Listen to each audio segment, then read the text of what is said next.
त्यामध्ये आम्ही 2 सोडले तर 6 विद्यार्थी आहेतच, तुम्ही पहिले 4 होते. आवाज वगैरे क्लिअर आहे माझा? सगळ्यांना आवाज क्लिअर येतोय? Yes or no? येतोय. ओके, चला आपण सुरू करूया आजचा क्लास. आणि काय आवाज मध्ये अटकत नाही ना, की एकदम क्लिअर येतोय? कारण मागच्या क्लासला मध्ये मध्ये आवाज थोडा मध्ये अटकत होता, व्हॉइस वॉज ब्रेकिंग. कधी कधी नेटवर्कचा इश्यू असतो, त्यामुळे समजून घ्यायचं. ठीक आहे, आजचा आपला टॉपिक आहे लास्ट क्लासमध्ये आपण डिस्कस केलं होतं राष्ट्रपतींचे अधिकार, कार्य, राष्ट्रपतींचे अपॉइंटमेंट, राष्ट्रपतींचं इलेक्शन आपण बघितलं होतं. ठीक आहे, त्यामध्ये लोकसभा राज्यसभेचा कार्यकाल असतो, त्यांचं फंक्शन कोणत्या प्रकारे असतं. एक्झाम मध्ये तुम्हाला प्रश्न राष्ट्रपतीने तुम्हाला प्रश्न एक्झाम मध्ये विचारला जातो.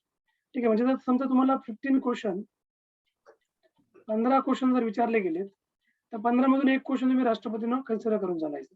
आता त्या प्रकारे आज आपण डिस्कस करणार आहोत म्हणजे राज्यपाल. राज्यपाल हे सगळ्यात कॉन्ट्रोवर्शियल पद असतं, लक्षात घ्या. आता ज्या प्रकारे आपण बघितलं राष्ट्रपती घटनात्मक पद आहे, कारण आर्टिकल आपण 52 बघितलं होतं. 52 मध्ये आपण हे बघितलं की देशासाठी एक राष्ट्रपती असणार, हे कलम 52 सांगायचं. ठीक आहे, त्या प्रकारे आपण कलम आता 153 बघणार आहोत. ठीक आहे, 153 नुसार राज्याला एक राज्यपाल असणार आहे. ठीक आहे, लक्षात घ्या. आणि जेवढे आपल्या भारतामध्ये 28 राज्य आहेत आणि 8 केंद्रशासित प्रदेश आहेत, तर हे जे 28 राज्य आहेत यांना राज्यपाल, लक्षात घ्या. ओके, आणि ही 8 जे आहेत याच्यामधून 2 राज्य, दिल्ली आणि पॉंडिचेरी, इथं विधानसभा आहे, लक्षात घ्या. मुख्यमंत्री असतो इथं, त्यामुळे इथं लेफ्टनंट गव्हर्नर आहे. ठीक आहे, नायब राज्यपाल आपण त्याला म्हणतो. इथं राज्यपाल, घटक राज्यांना राज्यपाल आहे. आणि दिल्ली पॉंडिचेरी हे जे केंद्रशासित प्रदेश आहेत इथं नायब राज्यपाल असतात, LG आपण त्याला म्हणतो, लेफ्टनंट गव्हर्नर. आणि जे बाकीचे 6 जे केंद्रशासित आहेत, ठीक आहे, 8 मधून आपण 2 काढले, 6, तर 6 याच्यामध्ये तुम्हाला असणारे ऍडमिनिस्ट्रेटर असणार, लक्षात घ्या, प्रशासक, ऍडमिनिस्ट्रेटर्स. म्हणजे ज्या प्रकारे राज्य जे असतात, राज्यांवर जो केंद्राचा आपण म्हणतो ना कंट्रोल कशा प्रकारे असतो, तो राज्यपाल, नायब राज्यपाल आणि हे प्रशासक यांच्या माध्यमातून केंद्र जे आहे हे राज्यांवर कंट्रोल ठेवत असतं, लक्षात घ्या. ठीक आहे,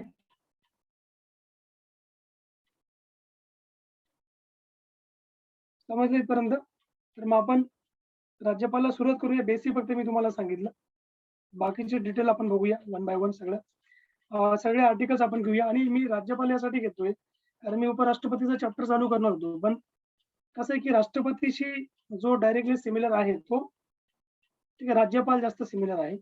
कारण ज्या प्रकारे राष्ट्रपती देशासाठी असतात, राज्यपाल हे राज्यासाठी असतात. ठीक आहे,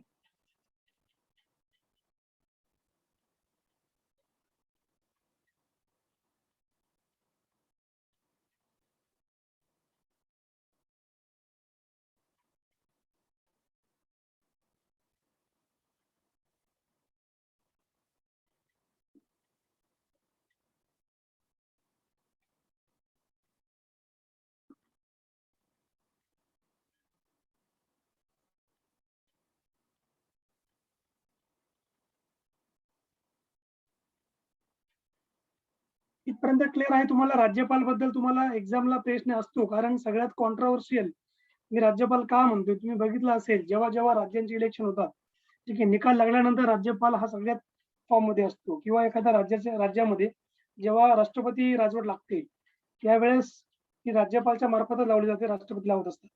ठीक आहे, आवाज क्लिअर आहे ना सगळ्यांना? आवाज वगैरे ब्रेक होत नाही मध्ये मध्ये? तसं सांगत चला की आवाज ओके क्लिअर येते म्हणून. ओके आहे एव्हरीथिंग?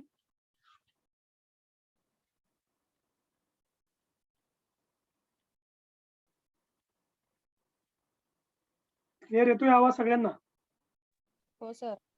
ओके, तर मग आता आपण राज्यपाल, गव्हर्नर, हे देखील घटनात्मक पद आहे. राष्ट्रपती देखील घटनात्मक पद होतं, म्हणजे कॉन्स्टिट्युशनल पोझिशन आपण त्याला म्हणतो.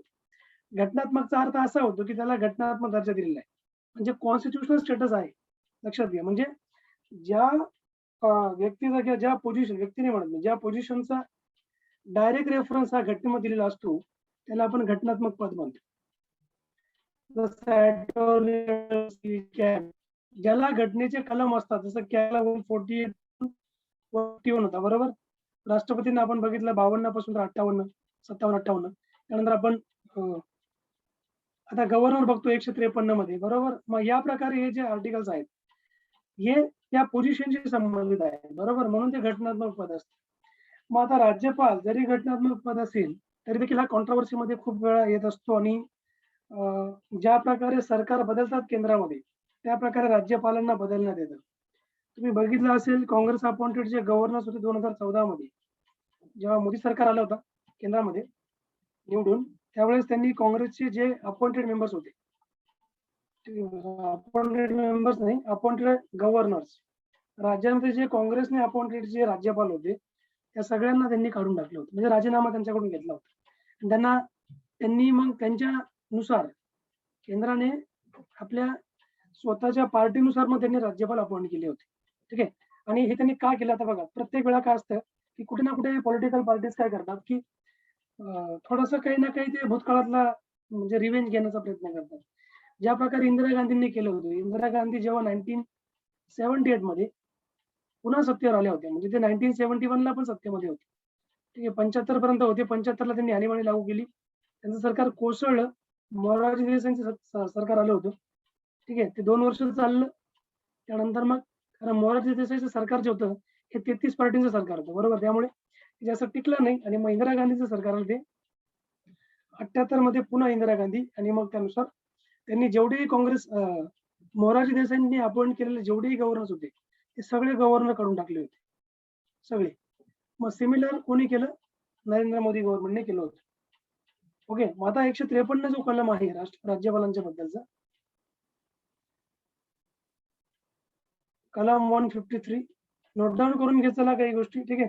यानुसार प्रत्येक राज्याला एक राज्यपाल असणार आहे, एक गव्हर्नर असणार आहे. ठीक आहे. अशी तरतूद करण्यात आलेली आहे. मात्र जी 7वी घटना दुरुस्ती आहे, 7वी घटना दुरुस्ती केव्हा झालेली?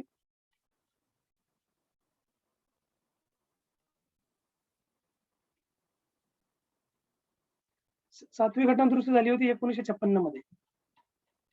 लक्षात घ्या. 7th constitution amendment act. आणि या घटना दुरुस्तीनुसार आपण तुम्हाला मी ऑलरेडी सांगितले अमेंडमेंट कशी होती, म्हणजे अमेंडमेंट काय केली जाते. जेव्हा घटनेमध्ये एखादी प्रोव्हिजन ऍड करायची किंवा एखादी प्रोव्हिजन काढायची आहे घटनेमधून तेव्हा ती अमेंडमेंट केली जाते. त्याला आपण घटना दुरुस्ती म्हणतो. तर मग जेव्हा 7वी अमेंडमेंट झाली घटना दुरुस्ती 1956 मध्ये, या घटना दुरुस्तीनुसार एकाच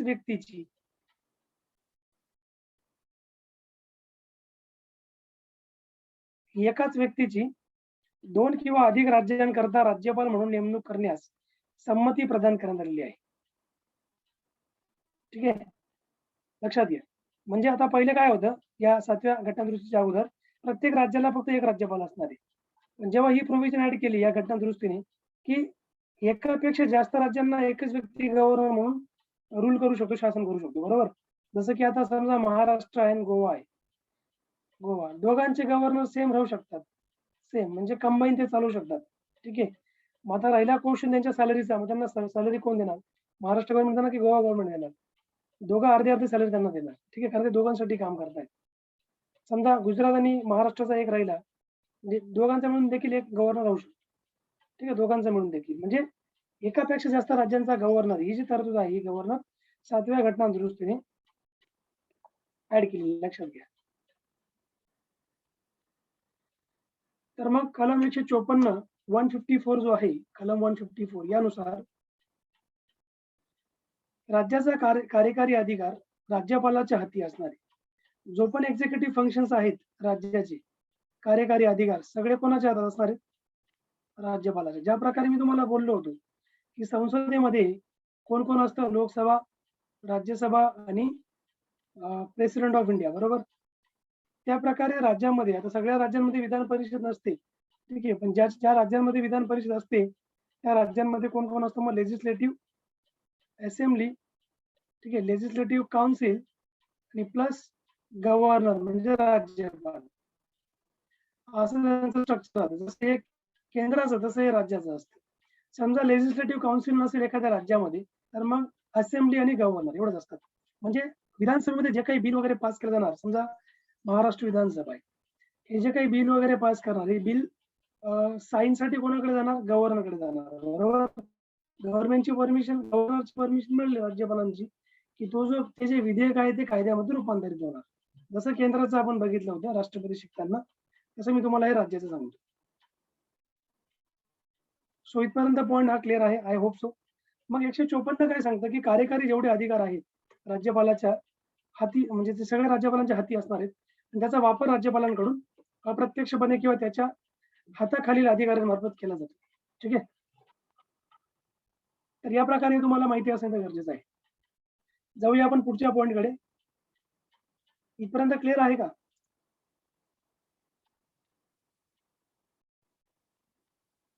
इथपर्यंत क्लिअर आहे तुम्हाला?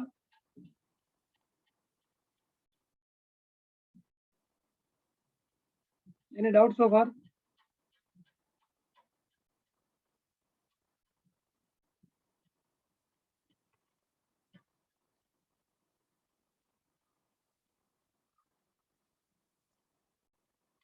क्लिअर? इथपर्यंत क्लिअर आहे का? सांगा yes or no. Yes sir. चला, तर राज्यपालाची आपण नेमणूक बघूया. ज्या प्रकारे मी तुम्हाला सांगितलं, राष्ट्रपती, भारताच्या राष्ट्रपतींची नेमणूक कशी होते? कोण सांगेल मला? ऑलरेडी मी तुम्हाला शिकवलंय, नोट्स पण दिल्या मी त्याच्या. राज्यपालांचे मी नोट देणार नाही, कारण तुमच्याकडे ऑलरेडी राष्ट्रपतींच्या मी तुम्हाला आय थिंक काल आपण परवाच्या लेक्चरला घेतल्या होत्या. राज्यपालांचे मी यासाठी देणार नाही, कारण राज्यपाल एक जस्ट लाईक राष्ट्रपतींसारखंच आहे त्यांचं पण. फक्त काही गोष्टी ज्या राष्ट्रपतींकडे आहेत 2-4, त्या राज्यपालांकडे नसतात. जसं आणीबाणी विषयी पॉवर किंवा त्यांच्याकडे मिलिटरी अधिकार म्हणा, हे त्यांच्याकडे राज्यपालाकडे नसतं, हे राष्ट्रपतीकडे असतं. 2-4 अधिकार फक्त त्यांच्याकडे नसतात, बाकी सगळं सेम आहे. सांगा, राष्ट्रपतींची अपॉइंटमेंट कशी केली जाते? कोण सांगेल मला? बघूया तुम्हाला किती आता मी सांगितलं किती लक्षात येईल, की तुम्ही त्याला किती रिवाइज केलं. नुसतं मी शिकवायचं, मी बोलणार, बडबड करणार, तुम्ही फक्त बस ऐकणार आणि तुम्हाला काही क्वेश्चन केला की सांगता येणार नाही, असं नकोय. कोण कोण पार्टिसिपेट असतं? राष्ट्रपतींचं इलेक्शन कसं होतं? बघूया कोण सांगतं मला याचं राईट आन्सर.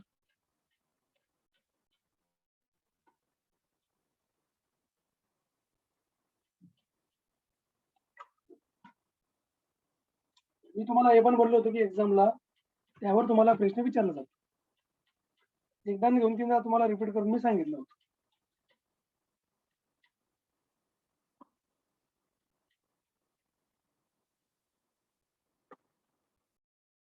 राष्ट्रपतींची निवडणुकीमध्ये कोण पार्टिसिपंट असतं? सांगा लवकर लवकर.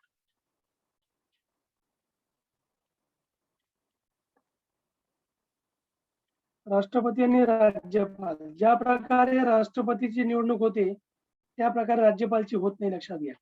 राज्यपाल, आता मी तुम्हाला हे बोललो की राष्ट्रपतींच्या निवडणुकीसाठी इलेक्टोरल कॉलेज असतं, बरोबर?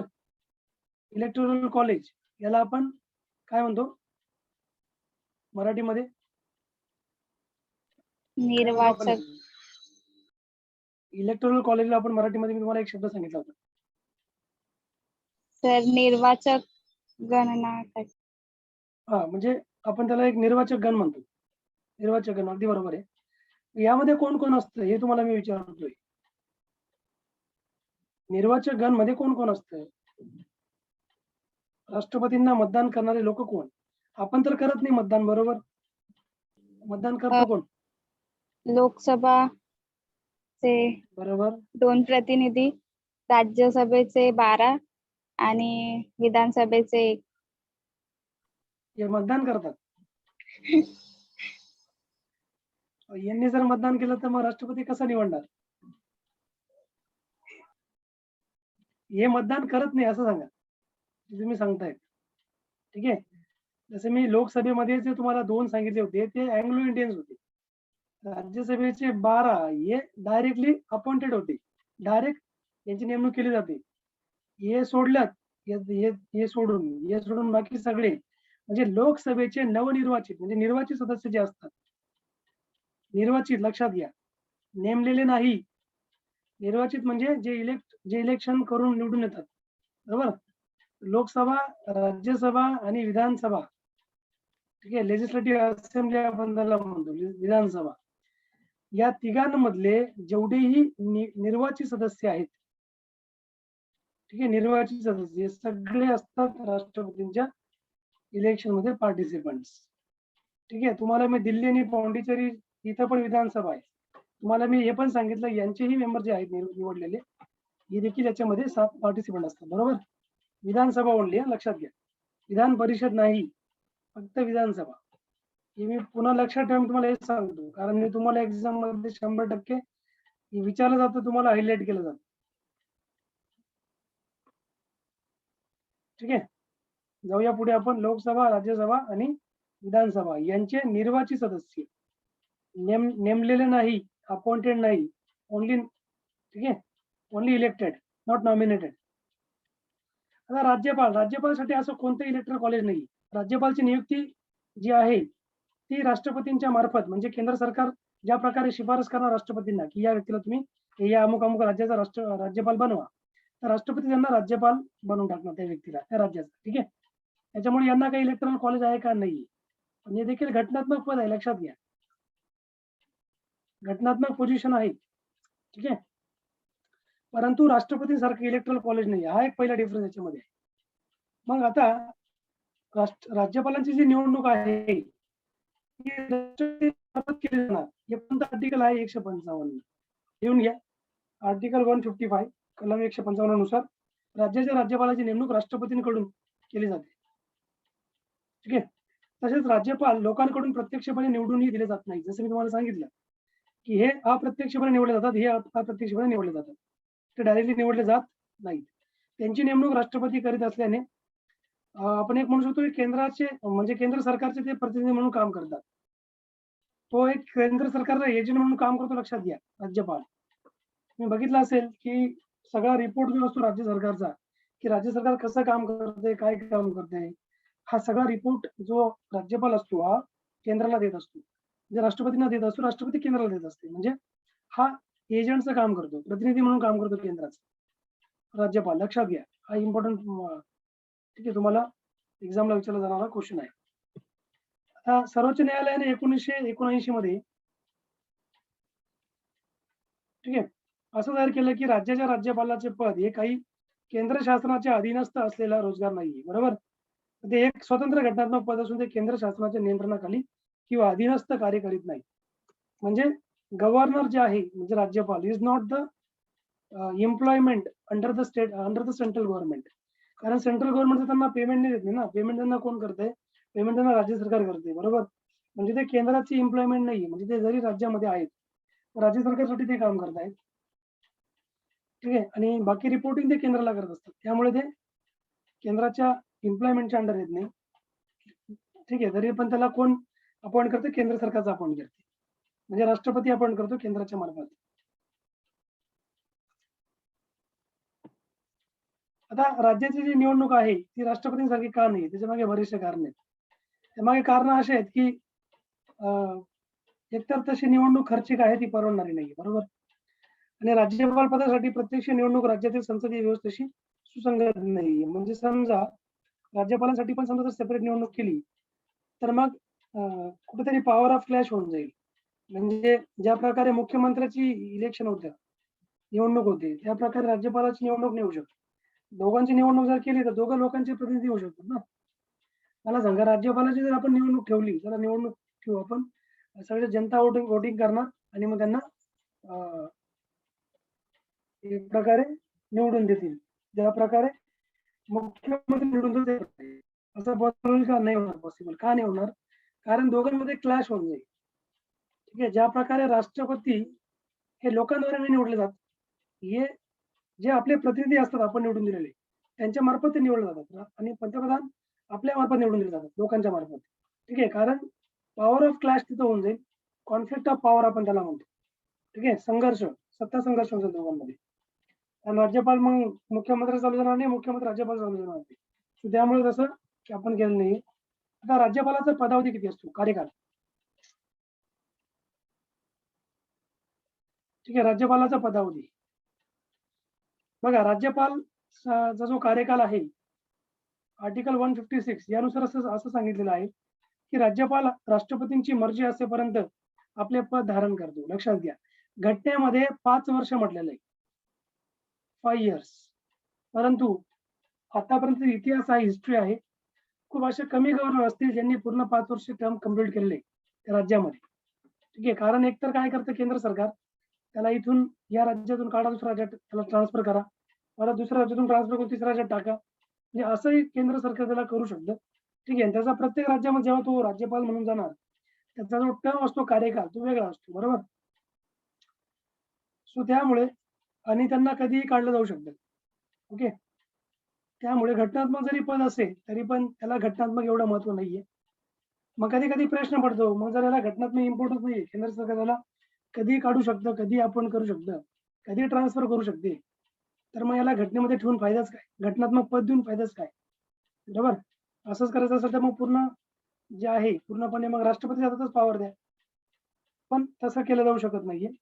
त्यामुळे राज्यपाल राष्ट्रपती संबोधून आपल्या अधिकार पदाचा राजीनामा देऊ शकतात. त्यांना राजीनामा सांगता द्यायचा आहे. राज्यपाल वॉन्ट्स टू रिझाइन, बरोबर. त्यांचा राजीनामा कोणाकडे, त्यांना ते राष्ट्रपतींकडे देतात.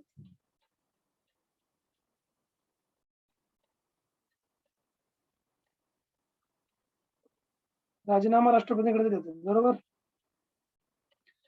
आणि महत्वाची गोष्ट म्हणजे समजा आता त्यांचा कार्यकाल समजा 5 वर्षाचा पूर्ण त्यांनी केला, बरोबर, राज्यपालने. जोपर्यंत नवीन राज्यपाल अपॉइंट करून येत नाही किंवा केंद्र सरकार त्याची शिफारस करून राष्ट्रपतींद्वारे अपॉइंट होत नाही, तोपर्यंत हा तिथे आपलं फंक्शन करणार राष्ट्रपतींसारखं. जसं मी तुम्हाला सांगितलं, जोपर्यंत उत्तराधिकारी येत नाही कोणी बघण्यासाठी कामकाज नवीन राष्ट्रपती, तोपर्यंत जुना राष्ट्रपती आपले कामकाज सुरू ठेवतो ऍज अ प्रेसिडेंट म्हणून, राष्ट्रपती म्हणून. सेम सिमिलर कंडिशन आहे राज्यपालसाठी देखील. ठीक आहे, तर अशा प्रकारे बऱ्याचशा गोष्टी सिमिलर आहेत, फक्त आपण त्यांची थोडीशी पॉवर बघून घेऊया. आणि तुम्हाला अजून एक महत्वाची गोष्ट माहिती पाहिजे की त्यांचा म्हणजे त्यांचे समजा राज्यपाल म्हणून जर एखाद्या व्यक्तीला अपॉइंट करायचं आपल्याला, त्यांचं वय किती पाहिजे सांगा बरं. वयामर्यादा किती आहे की या वर्षाचा व्यक्ती राज्यपाल म्हणून अपॉइंट केला जाईल, सांगा बरं. राष्ट्रपतीसाठी किती क्रायटेरिया होता याचा, सांगा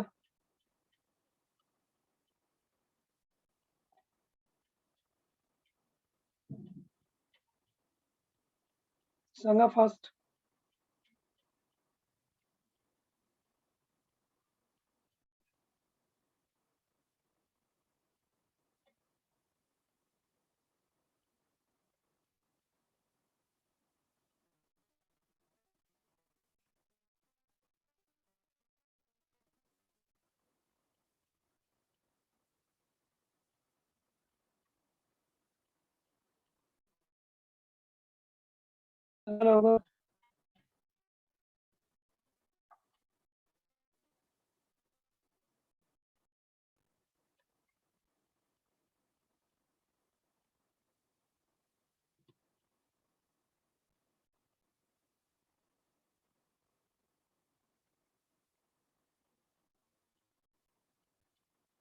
सांगा राष्ट्रपतींसाठी किती एज एज क्रायटेरिया. 35 वर्षाचे.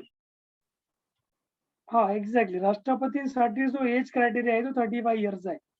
ओके, आणि राज्यपालांसाठी पण सेम आहे, दोघांमध्ये काही डिफरन्स नाही. आणि उपराष्ट्रपती मी तुम्हाला शिकवलं नाहीये, त्यांच्यासाठी पण सेमच आहे. उपराष्ट्रपती एक छोटासा चॅप्टर आहे, तुम्हाला मी कव्हर अप करून देईल.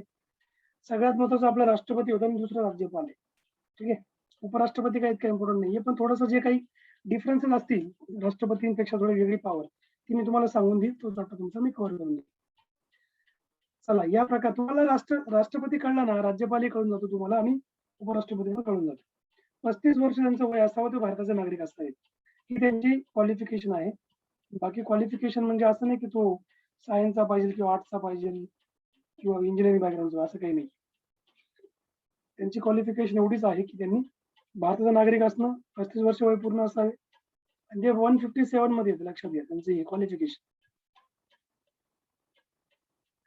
पदासाठीची जी पात्रता आहे त्यांची कलम 157 मध्ये घटनेची. आता महत्वाची गोष्ट आहे की राज्यपालांचे आपण अधिकार आणि कार्य एकदा बघून घेऊया.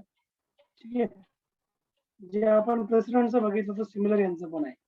पण मी तुम्हाला सांगितलं प्रेसिडेंटकडे 2-3 पॉवर थोड्या एक्स्ट्रा होत्या, यांच्याकडे नाहीये. यांच्याकडे नसणार. यांच्या बघा आता राज्यपालांचे अधिकार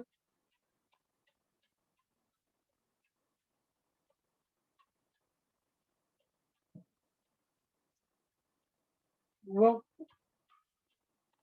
कार्य. पहिली पॉवर जी आहे राज्यपालांची,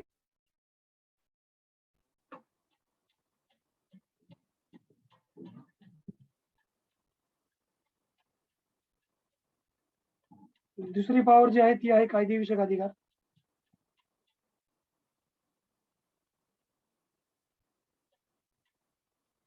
तिसरी पॉवर आहे त्यांच्याकडे ती म्हणजे वित्तीय अधिकार.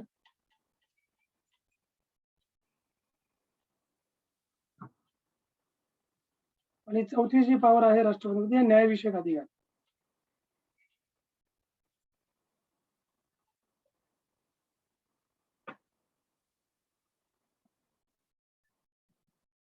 न्यायविषयक अधिकार. ओके, या प्रकारे आपण या 4 प्रकारच्या पॉवर त्यांच्या 1 बाय 1 बघूया.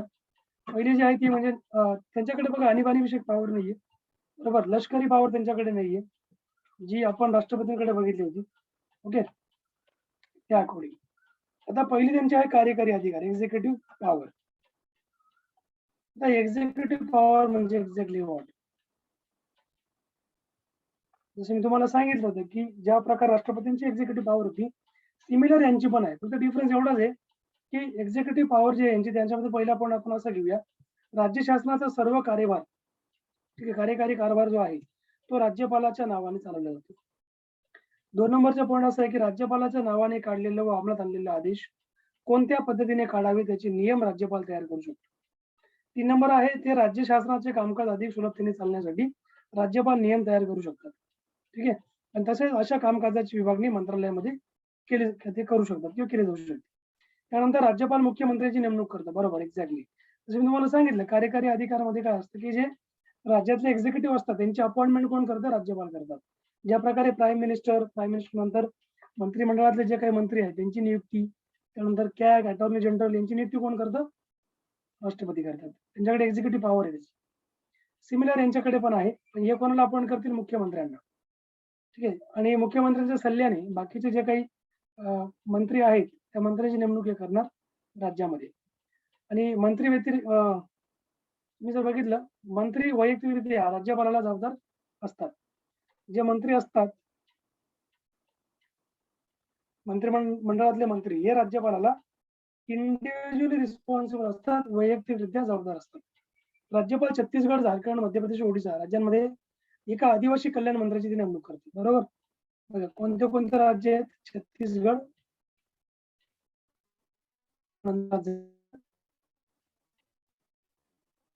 मध्य प्रदेश आणि ओडिशा. काय सांगितलं मी इथं तुम्हाला? आपण आदिवासी कल्याण मंत्र्याची नेमणूक करतात इथं, कारण हे जे 4 राज्य आहेत या 4 राज्यांमध्ये आदिवासी एरिया आहे, म्हणजे जाती जमाती खूप आहे तिकडे, म्हणजे क्लॅन्स, आदिवासी क्लॅन्स मोठ्या प्रमाणात येते या 4 राज्यांमध्ये. त्यामुळे या 4 राज्यांमध्ये राज्यपाल एक आदिवासी कल्याण मंत्र्याची नेमणूक करतात, लक्षात घ्या. ठीक आहे, हे पण कुठेतरी नोट डाऊन करून ठेवा. त्यानंतर त्यांची पुढची पॉवर आहे राज्यपाल राज्याच्या महाधिवक्त्याची नेमणूक करतात. महाधिवक्ता म्हणजे कोण? जसं मी तुम्हाला महान्यायवादी सांगितला, महान्यायवादी कुठले? केंद्रातले असतात, म्हणजे त्याला आपण अटॉर्नी जनरल म्हणतो. सिमिलरली त्याला महाधिवक्ता म्हणतात राज्यामध्ये, म्हणजे गव्हर्नमेंट ऑफ महाराष्ट्र किंवा स्टेट गव्हर्नमेंटचे कायदेशीर सल्लागार, त्याला महाधिवक्ता म्हणतात. त्यांची अपॉइंटमेंट राज्यपाल करतात आणि त्यांचे पगार भत्ते देखील ते ठरवतात. महाधिवक्ता आपले पद राज्यपालाच्या मर्जीने धारण करतो, लक्षात घ्या. महाधिवक्ता जो असतो राज्यपालाच्या मर्जीने असतो, म्हणजे राज्यपालांनी जर राज्याने जर सांगितलं यांना काढायचं किंवा आम्हाला बदलायचंय, दुसरा महाधिवक्ता आम्हाला आणायचा आहे, तर राज्यपाल त्यांच्याकडून राजीनामा मागू शकतात. ठीक आहे, म्हणजे मग ते कोणाच्या मर्जीने आहेत? राज्यपालांच्या मर्जीने. त्यांचा काही असा पर्टिक्युलर कार्यकाल नाही घटनेमध्ये महाधिवक्त्याचा. राज्यपाल राज्य निवडणूक आयुक्तांची नेमणूक करतात, बरोबर. आता स्टेट इलेक्शन कमिशन मी तुम्हाला बोललो होतो, जसं सेंट्रल इलेक्शन कमिशन आहे, भारतीय निवडणूक आयोग, सेंट्रल इलेक्शन कमिशनचे जे अध्यक्ष असतात त्यांची नेमणूक कोण करतं? राष्ट्रपती करतो. सिमिलर राज्याचे जे निवडणूक आयुक्त आहेत यांची नेमणूक कोण करणार? राज्यपाल करतात. आणि त्यांच्या सेवा शर्ती पदाच्या ज्या काही त्यांच्या सेवा शर्ती पदावधी असतो ते देखील राष्ट्रपती ठरवतात निवडणूक आयुक्ताच्या. मात्र राज्य निवडणूक आयुक्ताला पदावरून दूर करण्याचा अधिकार राज्यपालाला नाहीये, लक्षात घ्या. राज्यपालाला तो अधिकार नसतो. सगळ्यात महत्वाचा पॉइंट आहे, लक्षात घ्या. अधिकार नाही कसला? स्टेट इलेक्शन कमिशनरला पदावरून दूर करण्याचा. म्हणजे ते अपॉइंट करू शकतात, नेमणूक करू शकतात, पण दूर करू शकत नाही पदावरून. कारण त्यांना पदावरून दूर करण्याचा अधिकार कोणाला आहे?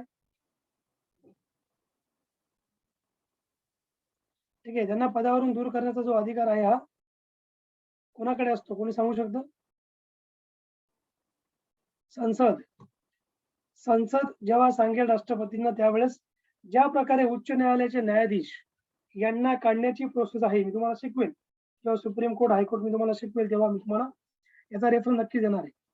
ज्या प्रकारे सुप्रीम कोर्ट हायकोर्टचे जे न्यायाधीश असतात, हायकोर्टाच्या न्यायाधीशांना ज्या प्रकारे पदावरून दूर केलं जातं त्या प्रकारे यांना पदावरून दूर केलं जातं. राज्याचे जे आपले इलेक्शन म्हणजे निवडणूक आयुक्त असतात त्यांना, लक्षात घ्या. पुढचा पॉईंट असा आहे की राज्यपाल राज्य लोकसेवा जे आयोग आहे म्हणजे एमपीएससी बोर्डाचे जे काही कमिशन आहेत. आता समजा आपले एमपीएससीचे अध्यक्ष कोण आहेत? एमपीएससी बोर्डाचे त्यांचं नाव सांगा मला. ठीक आहे, राज्य लोकसेवा आयोगाचे अध्यक्ष व सदस्यांची नेमणूक राज्यपाल करतात. ठीक आहे, त्यानंतर राज्यामध्ये ज्या काही युनिव्हर्सिटीज असतात, ठीक आहे, आपण त्याला म्हणतो विद्यापीठ. युनिव्हर्सिटीज मध्ये कोण असतं? मेन युनिव्हर्सिटी मध्ये असतो व्हाईस चान्सलर, बरोबर. त्या व्हाईस चान्सलरची नेमणूक कोण करतं? राज्यपाल करत असतो प्रत्येक युनिव्हर्सिटी. चान्सलर हे स्वतः राज्यपाल असतात, व्हाईस चान्सलर एक अपॉइंट केला जातो राज्यपालांमध्ये. म्हणजे सगळ्या युनिव्हर्सिटीचे चान्सलर कोण असतो? राज्यपाल असतो. आणि व्हाईस चान्सलरला राज्यपाल अपॉइंट करतो प्रत्येक युनिव्हर्सिटीसाठी. कारण ते स्वतः डायरेक्टली बघत नाही, ते या व्हाईस चान्सलरच्या थ्रू ते युनिव्हर्सिटीजवर कंट्रोल ठेवतात, लक्षात घ्या.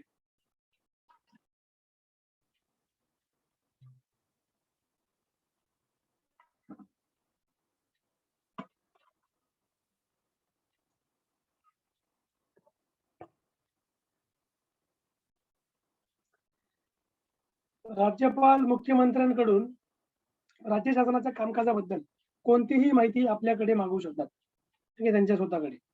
आणि राज्यपाल मुख्यमंत्र्याला एखाद्या मंत्र्याने एकट्याने घेतलेला कोणताही निर्णय मंत्रिमंडळासमोर विचारात ठेवण्याबाबत ते भाग देखील पाडू शकतात. राज्यपाल राष्ट्रपतींना राज्यामध्ये घटना म्हणजे राष्ट्रपती राजवट लागू करण्याची शिफारस करू शकतात. या प्रकारे मी तुम्हाला सांगितलं ना की आणीबाणी लागू करायचा अधिकार कोणाला आहे? राष्ट्रपती, बरोबर. राज्यपाल लागू करू शकत नाही. राज्यपाल फक्त काय करणार? राष्ट्रपतींना शिफारस करणार या राज्यामध्ये जो कारभार चालू आहे घटनेचं उल्लंघन करून चालू आहे, त्यामुळे तुम्ही इथं राष्ट्रपती राजवट लागू करा हे सांगू शकतात फक्त, म्हणजे सूचित करू शकतात. बाकींना लावण्याचा अधिकार नाही, लक्षात घ्या. ठीक आहे. राज्यपाल राज्यातील विद्यापीठांचे कुलपती म्हणजे व्हाईस चान्सलर मी तुम्हाला आताच सांगितलं यांची अपॉइंटमेंट देखील तेच करतात, बरोबर. आता इथपर्यंत आपण बघितलं कार्यकारी अधिकार. कार्यकारी अधिकार म्हणजे काय? फक्त अपॉइंटिंग अधिकार त्यांच्याकडे असतात आणि जो काही राज्याचा कारभार आहे त्याचा रिपोर्ट मुख्यमंत्र्यांकडून घेणं हे देखील त्यांचं काम आहे. समजलं इथपर्यंत?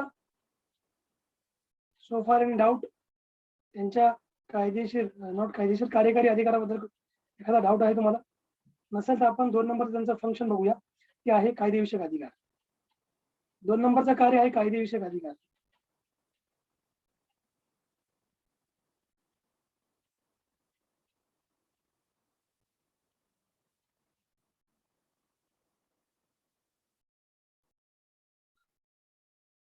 ठीक आहे, कायदेविषयक अधिकार ज्याला आपण लेजिस्लेटिव्ह पॉवर म्हणतो इंग्रजीमध्ये.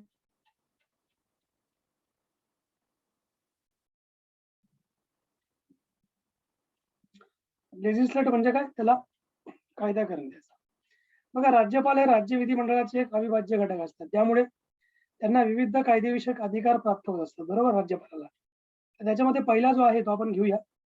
पहिला त्यांचा कायदेविषयक अधिकार काय? राज्यपाल म्हणजे राज्य विधानसभा जी आहे, विधानमंडळ, ठीक आहे, विधानमंडळ म्हणा किंवा विधानसभा म्हणा, राज्य विधिमंडळाकडे किंवा विधिमंडळाचे अधिवेशन बोलाविणे म्हणजे हे त्यांचा कायदेविषयक अधिकार आहे, पहिला अधिकार.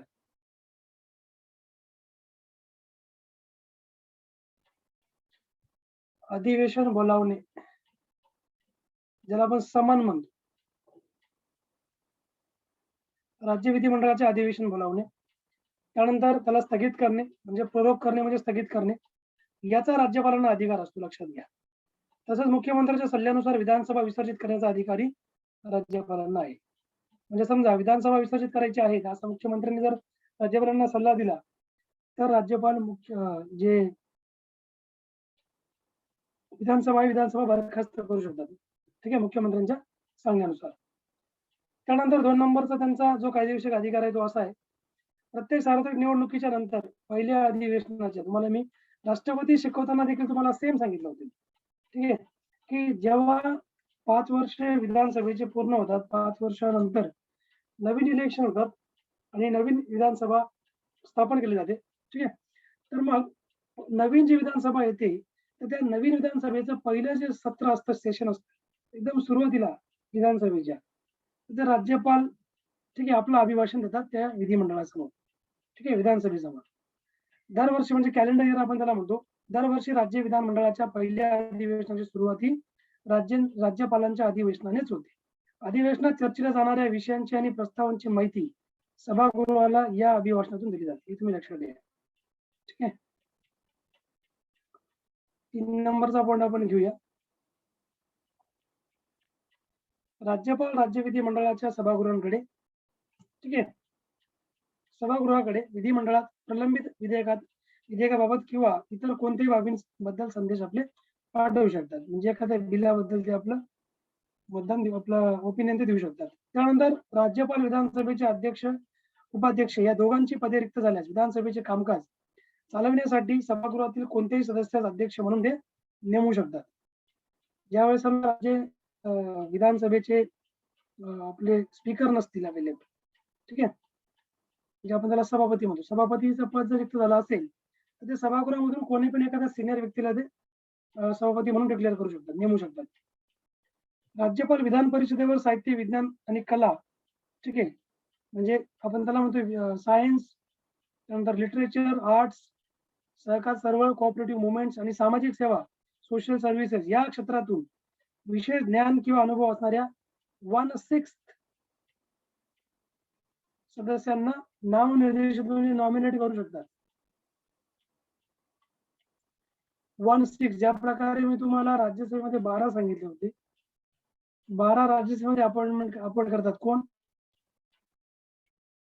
राष्ट्रपती. लोकसभेमध्ये 1-2 असतात, राज्यसभेमध्ये 12 आणि लोकसभेमध्ये 2 असतात. हे डायरेक्ट नॉमिनेट असतात. राज्यपाल विधानसभेवर अँग्लो इंडियन समाजाची प्रतिनिधी निवडून आला नसेल तर त्याच्या एका सदस्याला विधानसभेवर नॉमिनेट करू शकतात. जर समजा एखादा राज्य असेल तिथे जर अँग्लो इंडियनची संख्या असेल आणि त्यांचा प्रतिनिधी समजा जर निवडून आला नसेल तर राज्यपाल त्या अँग्लो इंडियन मधून एखाद्या सदस्याची नेमणूक म्हणजे नॉमिनेट करणार त्याला विधानसभेमध्ये. ओके, त्या कम्युनिटीला रिप्रेझेंट करण्यासाठी, अँग्लो इंडियन कम्युनिटीला. सो त्यामुळे या सगळ्या गोष्टी याच्यामध्ये येतात.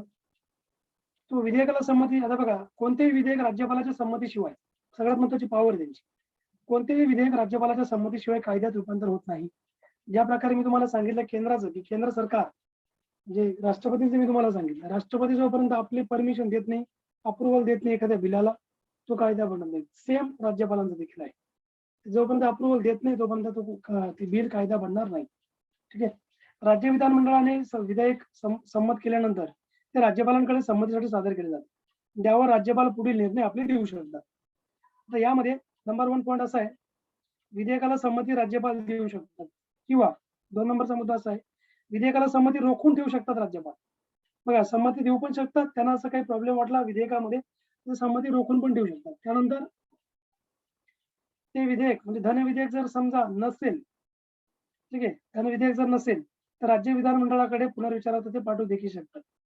ज्या प्रकारे मी तुम्हाला सांगितलं राष्ट्रपतींच्या बाबतीत, जे मनी बिल आहे धन विधेयक, जे रिटर्न पाठवता येत नाही मंत्रिमंडळाकडे पुन्हा, किंवा विधानसभेकडे किंवा संसदेकडे, मनी बिल धन विधेयक जर ते राष्ट्रपतींकडे आलं तर राष्ट्रपतींना त्यांना अप्रुव्हल द्यावा लागतं त्या बिलाला, त्या विधेयकाला. ठीक आहे, कारण त्याच्यामध्ये मॅक्झिमम जो पॉवर असते ती कोणाला असते? विधानसभेला असते किंवा केंद्रामध्ये लोकसभेला असते. ठीक आहे, इथपर्यंत मी तुम्हाला या गोष्टी क्लिअर केल्या. समजला कायदेविषयक अधिकार काय त्यांचे?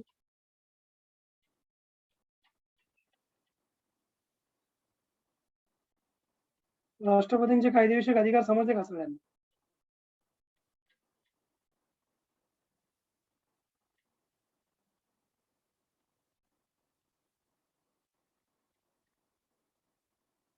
सांगा लवकर, फटाफट. क्लिअर आहे कॉन्सेप्ट? पुढची पॉवर आपण घेऊया त्यांची, वित्तीय अधिकार घेऊया लगेच.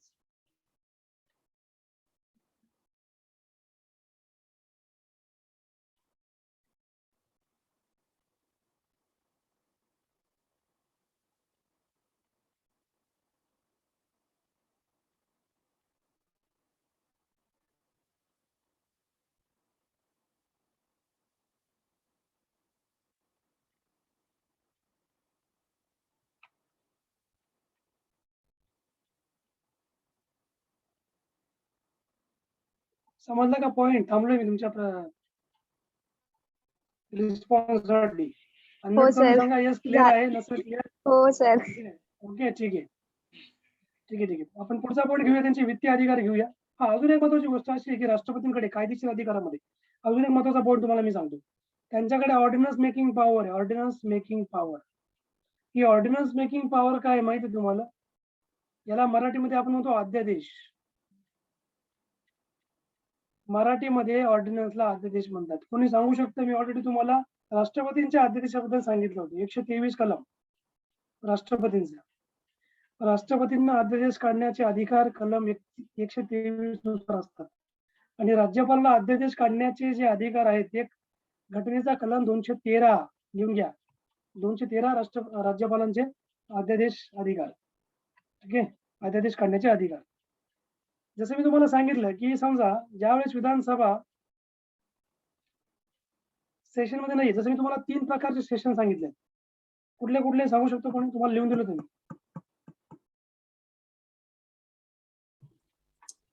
हो, सेशन म्हणजे अधिवेशन ना सर? बरोबर. सत्र 3 म्हणजे अधिवेशन. अधिवेशन. पावसाळी तर पहिलं जे आहे, पहिलं तुमचं आहे ते बजेट सेशन. त्याला आपण उन्हाळी पण म्हणतो, बजेट सेशन. तुमचं उन्हाळ्यापर्यंत, मे पर्यंत चालतंय. बजेट सेशन म्हणजे आपण त्याला काय म्हणतो? बजेटला काय म्हणतो आपण मराठीमध्ये? अर्थसंकल्पीय अधिवेशन. ठीक आहे, पहिलं. दुसरं आहे तुमचं ते पावसाळी म्हणजे मान्सून सेशन आहे.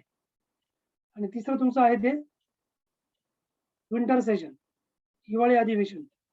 पावसाळी आणि हिवाळी या अशा 3 प्रकारचे अधिवेशन असतात, राज्यामध्ये पण असतात. आणि समजा आता कंडिशन अशी आहे की विधानसभा जी आहे राज्याची ती अधिवेशनामध्ये नाही, म्हणजे सत्रामध्ये नाही, बरोबर. तिचे सत्र संपलेले आहेत, म्हणजे बजेट सेशन नाहीये ना, मान्सून आहे ना, विंटर सेशन चालू आहे. आणि अशा मोमेंटला अचानक कायदा बनवण्याची गरज पडते. ठीक आहे, म्हणजे अर्जंट बेसिसवर कायदा तयार करावा लागतो. ज्या प्रकारे तुम्ही बघितलं असेल, जेव्हा नीरव मोदी हा पैसे घेऊन पळाला होता फॉरेनला, बँकेचे पैसे, बँक ऑफ बडोदाचे, नीरव मोदी कर्ज होतं याच्यावर, बरोबर. तेव्हा पळून गेला फॉरेनला. ब्रिटनला आहे तो आता. विजय मल्ल्या पण तिकडेच आहे. ठीक आहे, तर मग त्यावेळी भारतामध्ये असा काही कायदा नव्हता 2-3 वर्षापूर्वी, जेव्हा हा पळाला तेव्हा तिकडे, बरोबर. मग काय राज्य सरकारने, केंद्र सरकारने काय केलं? राष्ट्रपतींनी अध्यादेश काढला होता 123 कोडी. अध्यादेश म्हणजे याला एक प्रकारे कायद्याचं स्वरूप असतं. ठीक आहे, अध्यादेश म्हणजे एक प्रकारे सेकंड ऍक्ट, दुसरा कायदा म्हणतात त्याला. परंतु याची जी व्हॅलिडिटी असते ती 6 महिन्याची असते. 6 महिन्यापर्यंत हा फक्त वर्किंग मध्ये असतो, फंक्शनिंग मध्ये असतो. पण समजा जेव्हा लोकसभा, राज्यसभा किंवा विधानसभा हे पुन्हा आपल्या अधिवेशनामध्ये येतात, तेव्हा हा जो अध्यादेश असतो, या अध्यादेशाला राष्ट्रपती ते मांडतात, बरोबर. कुठे? सभागृहांमध्ये.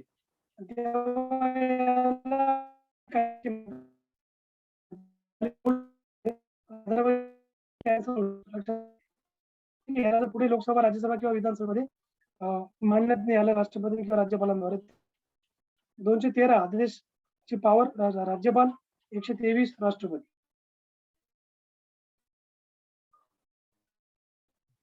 आता पुढे आपण जाऊया, ते म्हणजे वित्तीय अधिकार.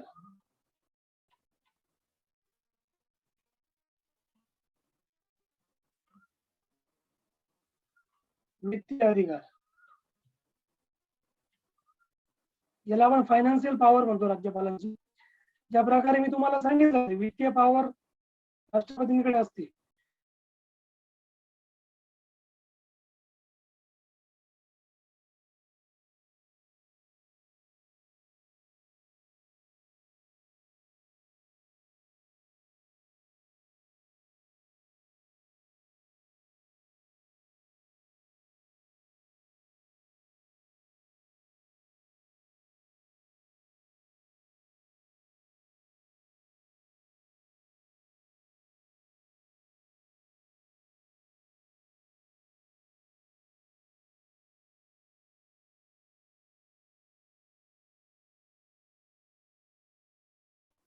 नेट डिस्कनेक्ट झाल्यामुळे आपण स्क्रीन चालली गेली. मी पुन्हा रिकनेक्ट करतो. Just weight.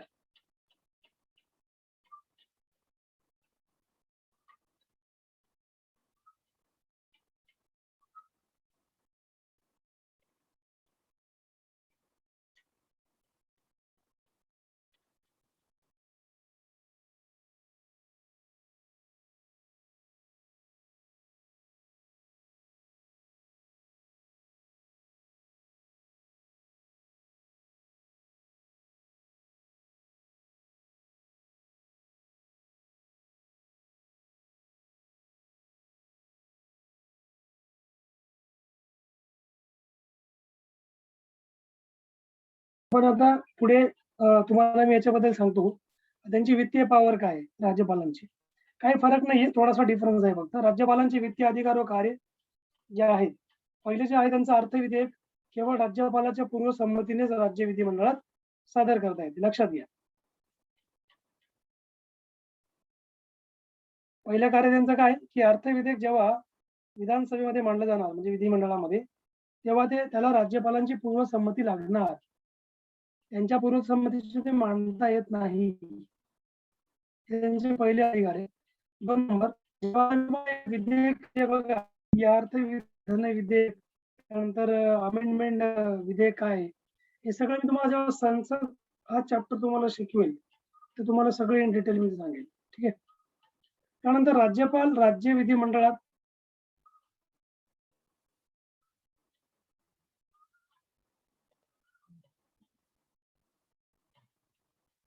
बघा, इथे त्यांनी काय म्हटले, राज्यपाल जे आहेत राज्य विधिमंडळात वार्षिक वित्तीय विवरणपत्र म्हणजे राज्य शासनाचा अर्थसंकल्प जो आहे ते मांडण्याचे ते घडवून आणतात. बरोबर. म्हणजे अर्थसंकल्प मांडण्याचं कोण घडवून आणतं? राज्यपाल घडवून आणतात. अर्थसंकल्प, अर्थ विधेयक ची परमिशन या प्रकारे लक्षात ठेवा. ठीक आहे. आणि अनुदानाची मागणी राज्यपालाच्या संमतीनेच करता येते. समजा ग्रँट ऑफ एड्स अनुदान जर आपल्याला डिक्लेअर करायचं आहे, तर अनुदानाची मागणी जी आपल्याला केंद्राकडे करायची असेल तर राज्यपालाच्या संमतीनेच करता येते. त्यांच्या संमतीशिवाय राज्य सरकारला अनुदानाची मागणी केंद्राकडे करता येत नाही. आपण कधी कधी बघा, मुख्यमंत्री आर्थिक सहाय्य मागतात, ग्रँट मागतात, ग्रँट द्या आम्हाला. ठीक आहे. सो त्यावेळेस त्यांना ते ग्रँट द्यावं लागतं. अर्थ त्यासाठी मग राज्यपालांची परमिशन लागणार. त्यानंतर तिसरी यांच्याकडे पॉवर अशी आहे, चौथी पॉवर, अचानकपणे उद्भवलेला खर्च करण्यासाठी राज्यपाल राज्याच्या आकस्मिक निधी खर्च निधीमधून अग्रिम राशीची तरतूद करू शकतात. म्हणजे समजा ऑल ऑफ सडन काही राज्यामध्ये आपत्ती आली असेल, ठीक आहे, समजा फ्लड आला असेल एखाद्या जिल्ह्यामध्ये, किंवा त्या नदीला पूर येऊन पूर्णपणे अंडर वॉटर चालले गेले असेल एखाद्या गाव वगैरे, किंवा खूप साऱ्या किंवा अवकाळी पाऊस आला, शेतकऱ्यांचं खूप नुकसान झालं. ठीक आहे. तर मग हा जो आकस्मिक खर्च आहे, आकस्मिक निधीतून पैसे जो सरकार काढणार, राज्य सरकार, ठीक आहे, तो किती काढायचा किती नाही यासाठी त्यांना राज्यपालांची परमिशन घ्यावं लागतं, संमती घ्यावं लागते. ते तरतूद करू शकतात सुद्धा. आणि 5 नंबरची आर्थिक वित्तीय पॉवर अशी यांच्याकडे, की राज्यपाल दर 5 वर्षांनी पंचायत संस्था व म्युन्सिपॅलिटीज, पंचायत संस्था म्हणजे पंचायत राज आपण त्याला म्हणतो, किंवा म्युन्सिपल काउन्सिल ज्या सिटी मधल्या असतात, महानगरपालिका, यांच्या वित्तीय स्थितीच्या चौकशीसाठी राज्य वित्त आयोगाची ते स्थापना करतात. बरोबर. म्हणजे फायनान्स कमिशन राज्याचा,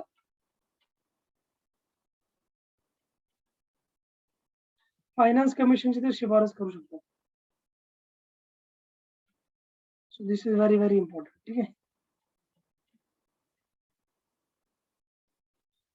सो या प्रकारे आपण त्यांची वित्तीय पॉवर बघितली आणि आता पुढे आपण जाऊया न्यायविषयक पॉवर ही लास्ट पॉवर त्यांची असणार आहे. 4 त्यांच्याकडे पॉवर असतात. न्यायविषयक पॉवर.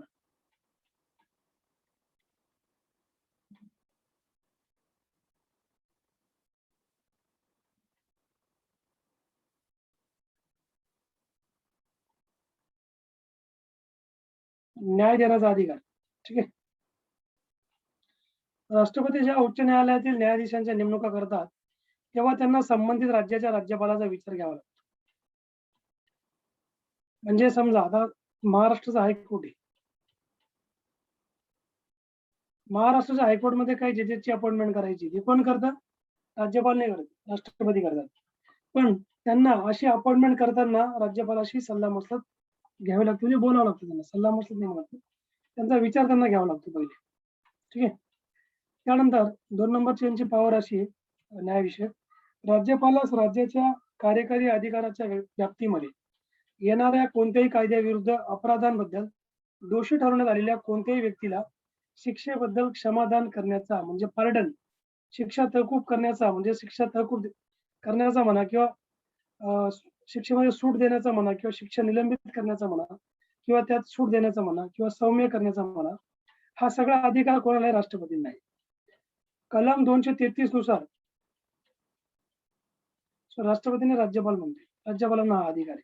शिक्षा कमी करायचा अधिकार त्यांना आहे, परंतु शिक्षा माफ करण्याचा अधिकार राज्यपालांना नसतो. लक्षात घ्या.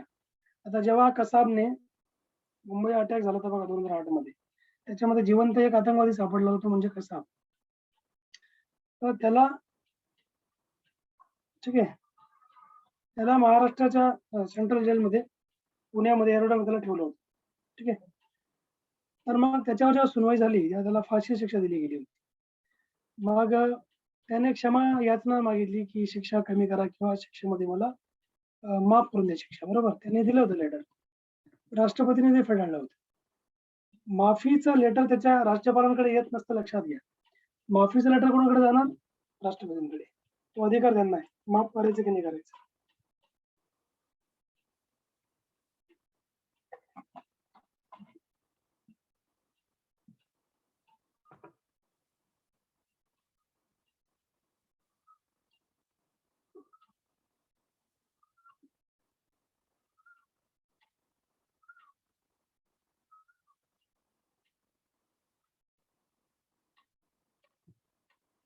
या गोष्टी तुम्हाला माहिती असणं गरजेचं आहे. जाऊया आपण पुढच्या पॉईंटकडे. हा, मी तुम्हाला कलम 233 सांगतो. यानुसार राज्यपाल राज्य उच्च न्यायालयाच्या सल्ल्याने जिल्हा न्यायाधीशांच्या नेमणुका करतात. म्हणजे हायकोर्टच्या सल्ल्यानुसार उच्च न्यायालयाच्या सल्ल्याने जिल्ह्यामधले जे न्यायाधीश असतात त्या न्यायाधीशांच्या ते नेमणुका करतात 233 नुसार. त्यांच्या पोस्टिंग करताना त्यांची पदोन्नती करतात. 233 लक्षात ठेवा, आर्टिकल इम्पॉर्टंट आहे. आणि 234 जे आहे 234 यानुसार राज्यपाल व्यक्तींची नेमणूक म्हणजे जिल्हा न्यायाधीशांव्यतिरिक्त जे काही व्यक्ती असतील, जिल्हा न्यायाधीश सोडून, ठीक आहे, त्यांच्या व्यतिरिक्त ज्या काही व्यक्ती असतील त्यांच्या नेमणुका राज्याच्या न्यायिक सेवेत करतात आणि अशा नेमणुका ते राज्य उच्च न्यायालय व राज्य लोकसेवा आयोगाच्या सल्ल्याने ते करतात. हे तुम्ही लक्षात घेणं गरजेचं आहे. तर अशा प्रकारे आपण त्यांची हे न्यायविषयक पॉवर बघितलेली आहे. तो यानुसार आपण बघितलं. ठीक आहे. काही डाऊट वगैरे तुम्हाला याच्यामध्ये असेल तर मला नक्की विचारा. We will discuss that.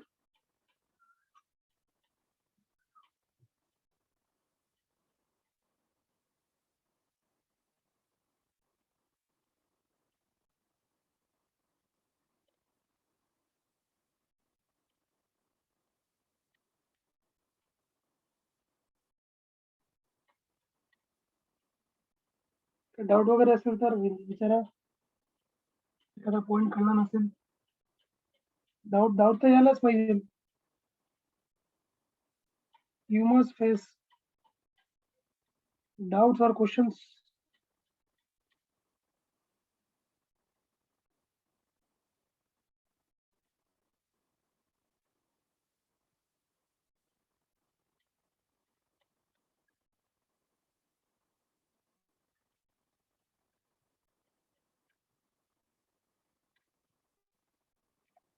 चला पुढचा पॉईंट आपण घेऊया मग. आता राज्यपालांबद्दल आपण ऑलमोस्ट सगळं आपण फिनिश केलेलं आहे. So no more things to discuss. त्यांच्याबद्दल थोडंफार असेल. मी राष्ट्रपती राज्यपालचा जो तुम्हाला डिफरन्स सांगितलं, तुम्हाला मी एक स्पेशल क्लास घेऊन दोघांचा डिफरन्स तुम्हाला कळून देईल. ठीक आहे. तर मग आता आपण पुढच्या पॉईंट्सला आपण प्रोसीड होऊया. ज्या प्रकारे आपण राज्यपाल डिस्कस केला त्या अकॉर्डिंग. ठीक आहे. तर मग पुढचा आपण पंतप्रधान घेऊन टाकू. एक छोटासा चॅप्टर आहे, उपराष्ट्रपती घेऊन टाकू डायरेक्ट. उपराष्ट्रपती आपण संपूया, म्हणजे तुमचा मेन चॅप्टर आज संपून जाते. राज्यपाल प्लस उपराष्ट्रपती. ठीक आहे. उपराष्ट्रपती समजा का पंतप्रधान घेऊन टाकूया. समजा आता संपून गेला, तो काय जास्त हार्डली 15-1 मिनिटाचा टॉपिक येतो. ठीक आहे. काही क्वेश्चन डाऊट असेल ते विचारून घ्या, म्हणजे आपण पुढे प्रोसीड होण्याच्या अगोदर मंत्रिमंडळ पण एकदा डिस्कस करून घेऊ आपण. आणि एक महत्वाचा चॅप्टर मी तुम्हाला पुढच्या लेक्चरला आणतो, म्हणजे संसद. ठीक आहे. संसद भवन. संसद भवन नाही, आपल्याला संसद डिस्कस करायचं, लोकसभा राज्यसभा.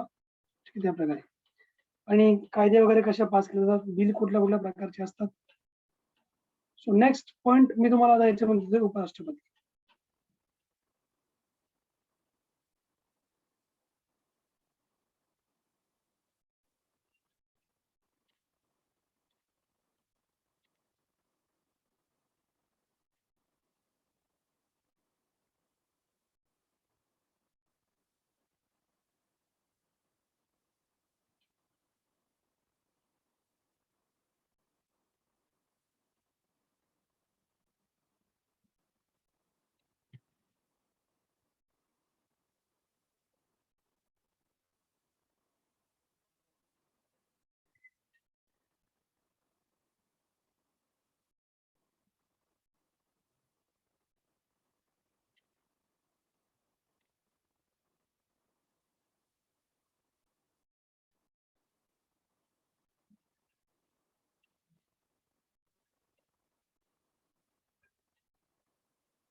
ओके. पुढचा आपला पॉईंट आहे उपराष्ट्रपती. आपण घेऊया.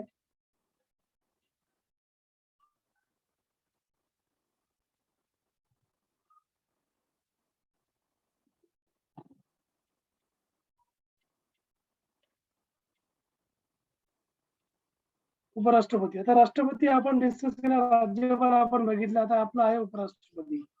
उपराष्ट्रपती आर्टिकल कशामध्ये येतं तुमचे? कलम 63 कलम लक्षात घ्या. कलम 63 मध्ये उपराष्ट्रपती दिलेले. म्हणजे 63 कलम मध्ये उपराष्ट्रपती पदाच्या नियुक्ती नाही, उपराष्ट्रपती पदाची जी तरतूद आहे, ठीक आहे, ती तुम्हाला आर्टिकल 63 मध्ये दिलेली आहे. उपराष्ट्रपती हे भारतातील राष्ट्रपती नंतरचे दुसऱ्या क्रमांकाचे सर्वोच्च पद आहे. जसं तुम्हाला म्हटलं, first citizen of India is president, second citizen of India is उपराष्ट्रपती, व्हाईस प्रेसिडेंट. ठीक आहे. आणि मला एक सांगा, माझा तुम्हाला जनरल क्वेश्चन आहे, उपराष्ट्रपती पद हे आपण कोणत्या देशाकडून घेतलेले आहे? म्हणजे कोणत्या देशाच्या उपराष्ट्रपतींच्या आधारावर आपण हे पद घेतलेले? Anyone can tell me? America sir. Exactly, अगदी बरोबर, अमेरिका.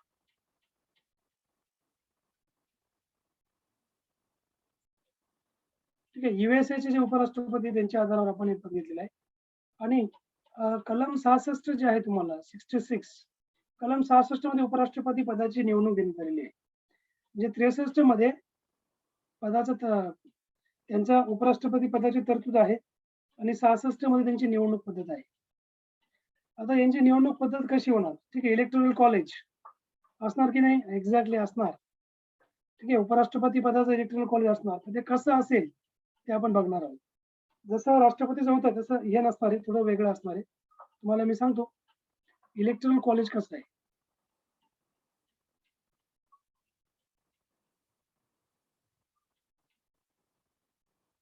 इलेक्टोरल कॉलेज, आता कलम 66(1) मध्ये इलेक्टोरल कॉलेजचा रेफरन्स दिलेला आहे. कलम 66(1). ठीक आहे. निवडणूक, त्यांच्या निवडणुकीच्या सेवा शर्ती, पदाची पात्रता हे 66 मध्ये आहे आणि इलेक्टोरल कॉलेज 66(1) मध्ये आहे कलम. ठीक आहे. निर्वाचन गणाकडून त्यांची निवडणूक केली जाते, अप्रत्यक्षपणे निवडणूक होते, ज्याच्यामध्ये आपण सामील होणार नाहीयेत. एकल संक्रमणीय पद्धतीनुसार होणार सिंगल वोट ट्रान्सफरेबल. जसं मी तुम्हाला सिंगल वोट ट्रान्सफरेबल सांगितलं होतं पहिले. ठीक आहे, म्हणजे चॉईस वोटिंग असणार इथे देखील. ज्या प्रकारे 4 मेंबर समजा उभे आहेत, त्यामधून हर एक मेंबरला चॉईस असणार आहे. तो आपल्या चॉईस 2-3 चॉईस आपल्याला वापरू शकतो ते. ठीक आहे, त्या प्रकारे. मग बघा यांचं जे इलेक्टोरल कॉलेज आहे राष्ट्रपतींचं, उपराष्ट्रपतींचं, त्याच्यामध्ये कोण-कोण आहे लक्षात घ्या. राष्ट्रपतींच्या निवडणुकीमध्ये संसदेच्या दोन्ही सभागृहांची म्हणजे लोकसभा, राज्यसभा केवळ निर्वाचित सदस्यच भाग घेतात. निर्वाचित म्हणजे काय? इलेक्टेड. नॉमिनेटेड नाही. नॉमिनेटेड किती असतात? राज्यसभेमध्ये 12 असतात, लोकसभेला 2 असतात. तर हे भाग घेणार नाहीत, लक्षात घ्या. लोकसभेत 43 आणि इथून 245 म्हणजे 12, बाकी हे सगळे भाग घेणार. ठीक आहे. तर इलेक्टेड यांच्या असणार आहेत, लक्षात घ्या. तर उपराष्ट्रपती पदाच्या निवडणुकीत संसदेच्या दोन्ही सभागृहाचे सर्व सदस्य निर्वाचित असेल नामनिर्देशित भाग घेते. म्हणजे मला सांगायचं तात्पर्य असं आहे, थोडंसं एक मिनिट मी तुम्हाला इथे पुन्हा क्लिअर करून देतो. बघा इलेक्टोरल कॉलेज,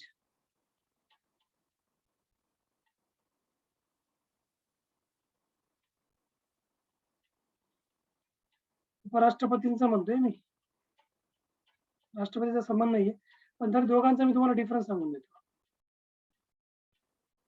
इथे राष्ट्रपती, इथे उपराष्ट्रपती.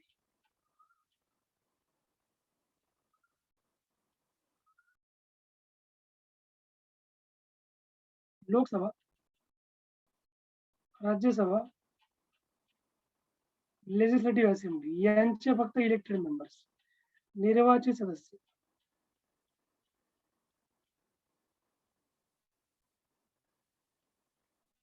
ठीक आहे, फक्त निर्वाचित राष्ट्रपतींच्या निवडणुकीमध्ये. आणि उपराष्ट्रपतीच्या निवडणुकीमध्ये कोण असणार आहे? लोकसभा, राज्यसभा,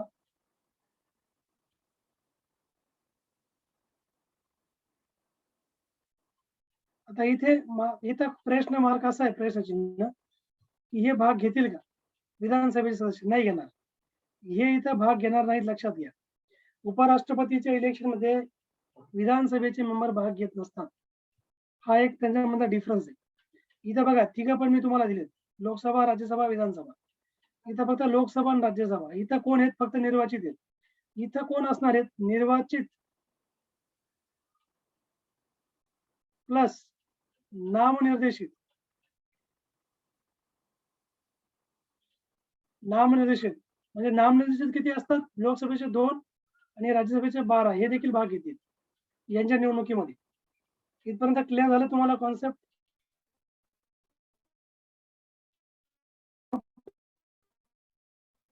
दोघांसाठी इलेक्ट कॉलेज आहे, राष्ट्रपती उपराष्ट्रपती. राज्यपाल नसतं, कारण राज्याची डायरेक्ट अपॉइंटमेंट होते केंद्राद्वारे. सांगा क्लिअर आहे की नाही पॉइंट राष्ट्रपती आणि उपराष्ट्रपतीचा इलेक्शनचा?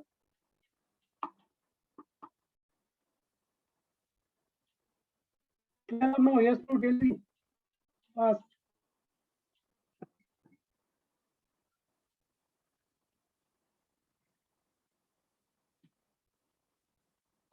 कोण आहे? दयाना, निलेश, विश्वनाथ सर आहेत, प्रतिभा, सचिन, श्रद्धा, स्वाती. सांगा लवकर फटाफट.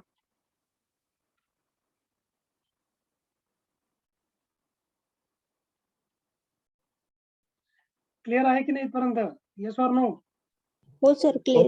हा क्लिअर आहे. ओके, राष्ट्रपती आणि उपराष्ट्रपती त्या पुढे लक्षात घ्या. इथे निर्वाचित फक्त असणारे इलेक्शन मध्ये आणि विधानसभा देखील असणार आहे राष्ट्रपतीला. इथे उपराष्ट्रपतीसाठी निर्वाचित आणि नामनिर्देशित दोन्ही सदस्य असणार आहेत, पार्टिसिपंट्स. आणि इथे विधानसभा नसणार, लक्षात घ्या. चला पुढे जाऊयात आपण. हे आपण बघितलं. आता त्यांच्या काही सेवा शर्ती वगैरे असतात राष्ट्रपती उपराष्ट्रपतींचे, ते आपण बघूया. ठीक आहे. बघा उपराष्ट्रपती पदाचा नॉमिनेशन कोण भरणार? सेवा शर्ती. आता 66(2) जे तुमचं आर्टिकल आहे, 66(2) मध्ये त्यांच्या ऑफिसच्या कंडिशन दिलेल्या आहेत. म्हणजे उपराष्ट्रपती या आर्टिकल नुसार उपराष्ट्रपती संसदेच्या कोणत्याही सभागृहाचा किंवा कोणत्याही राज्याच्या विधिमंडळाचा सदस्य असणार नाही. म्हणजे तो लोकसभा, राज्यसभा आणि विधानसभा यांचा तो खासदार किंवा आमदार नसावा. खासदार किंवा आमदार नसावा. असेल तर त्याने राजीनामा दिलेला असावा. ठीक आहे. आणि असा कोणताही व्यक्ती उपराष्ट्रपती म्हणून निवडून आला तर त्याने उपराष्ट्रपती म्हणून पद ग्रहण केल्याच्या तारखेला त्याने त्या सभागृहातील आपली जागा रिक्त केली असल्याचे मानण्यात येणार. म्हणजे समजा एखाद्या खासदाराला समजा राष्ट्रपती उपराष्ट्रपतीच्या निवडणुकीसाठी उभं केलं. समजा व्यंकय्या नायडू. व्यंकय्या नायडू हे खासदार होते. ठीक आहे. पण जेव्हा त्यांना निवडून दिलं गेलं उपराष्ट्रपती म्हणून, त्यांनी तेव्हा त्यांचं राज्यसभेचं त्यांच्याकडे सॉरी लोकसभेचं सीट होतं त्यांच्याकडे. लोकसभेची जागा त्यांनी खाली केली होती खासदारकीची. ठीक आहे. जी जागा खाली होती मग तिथं काय होतं पोटनिवडणुका होतात हे तुम्हाला माहिती आहे. ठीक आहे. क्लिअर. पात्रता. क्वालिफिकेशन काही नाही नॉर्मल आहे यांचं पण 35 वर्ष वय पाहिजे पूर्ण भारताचे नागरिक असलं पाहिजे. ठीक आहे. बाकी काही नाही. त्यानंतर याच्याबद्दल आपण जर बघा कोणत्याही व्यक्तीला उपराष्ट्रपती म्हणून जर समजा अपॉइंट करायचं असेल, ठीक आहे.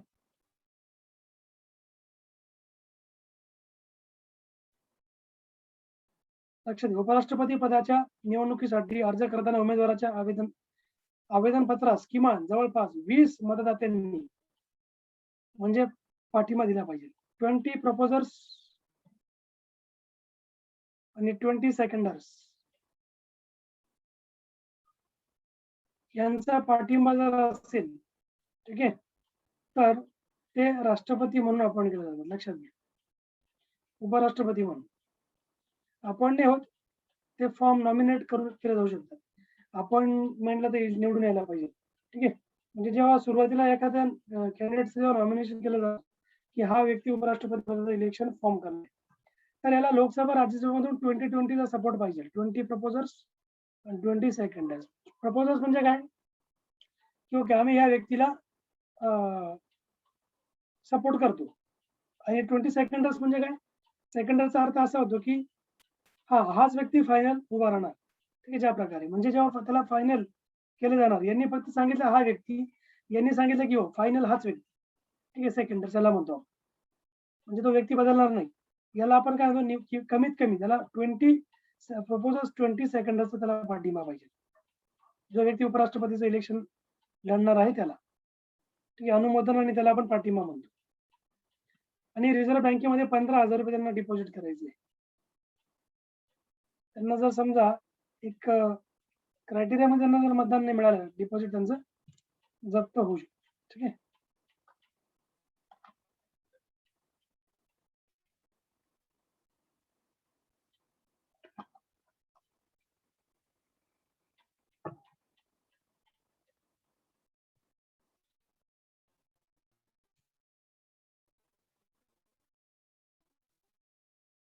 शपथविधी वगैरे काही घ्यायची आवश्यकता नाही त्यांची. ते संविधानानुसार आपली शपथविधी ग्रहण करतात.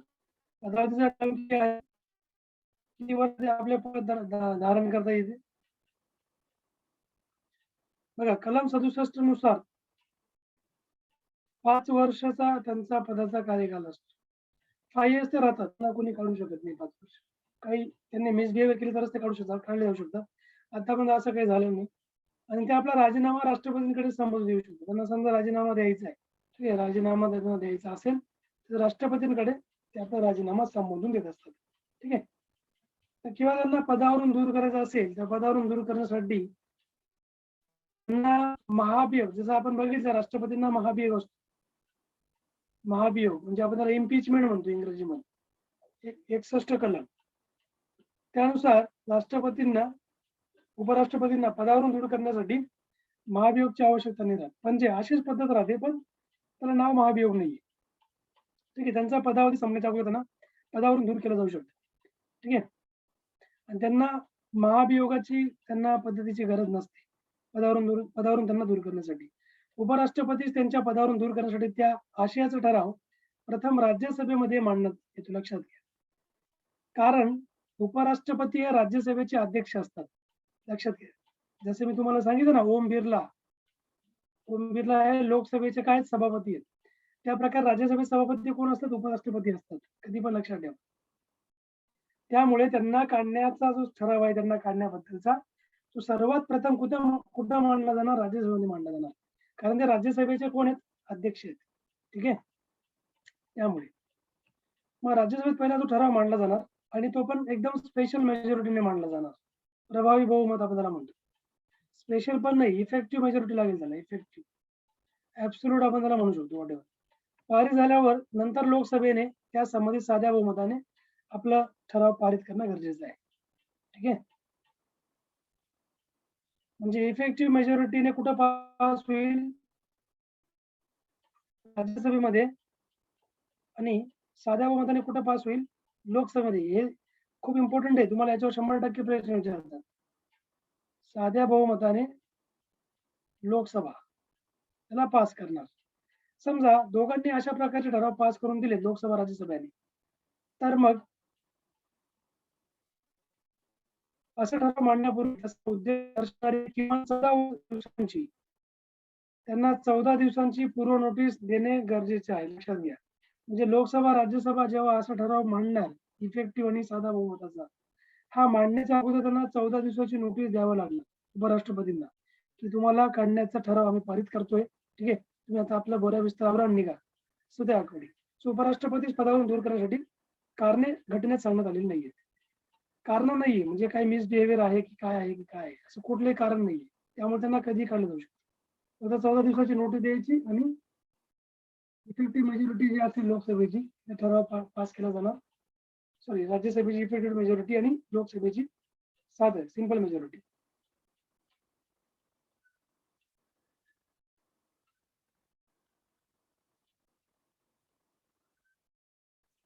चला, इथपर्यंत तुम्हाला क्लिअर आहे? कॉन्सेप्ट क्रिस्टल क्लिअर आहे? तर अशा प्रकारे आपण जाऊया. आता उपराष्ट्रपती त्यांचा पदावधी संपला असला तरी त्यांचा उत्तराधिकारी जोपर्यंत निवडून येत नाही त्यांच्या जागेवर, ते आपलं पद धारण करणं चालू ठेवू शकतात. ठीक आहे? कारण कामकाज बघायला कोण नाही, मध्ये आपलं कामकाज बघणार त्या व्यक्तीचं. उपराष्ट्रपती पुनर्निवडणुकीसाठी पात्र असतात, लक्षात घ्या.